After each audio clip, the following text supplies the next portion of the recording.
Samantala, pinotocopy na papel, yan daw ang nagsilbing ticket ng maraming pasahero ng MRT sa mga nakalipas na araw dahil sa kakulangan ng mga magnetic card sa mga istasyon ng tren. Narito po ang report. Kung noon may napipilahang pag single journey tickets, nitong nakarang 2 araw, umabot na raw sa puntong paper tickets na lang ang ibinibigay sa mga pasahero ng MRT. Paliwanag dito ng pamunuan ng MRT. Yung stored value ticket namin, medyo nagkulang ng supply. So, nung yung mga pasahero na gumagamit ng stored value ticket, syempre they have no other choice but to buy the single journey ticket.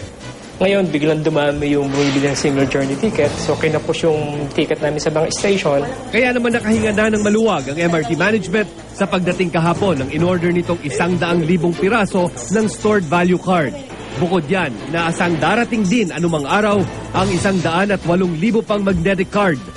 Gayunman maliit na bahagi lang daw ito ng 1.5 milyong ticket na order ng MRT.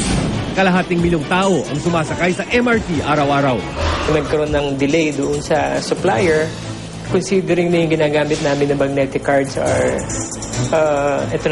lumang technology. So, according to the supplier, nagka-delay in the delivery of the raw materials. Ang mga pasahero ng MRT umaasang tuloy-tuloy nang masusolusyonan ang nararanasan nilang pagkahaba-habang pila. Okay na uli kasi at least hindi na ako pipila pag sasakay uli ng MRT tapos makakatipid ng pamasahe. Nalilita ko lagi. So parang nakakainis kasi parang responsibilidad nila yun. At dahil papalapit na ang Kapaskuhan, pinaghahandaan na rin ng MRT management ang posibleng pagdami pa ng mga sasakay sa mga tren.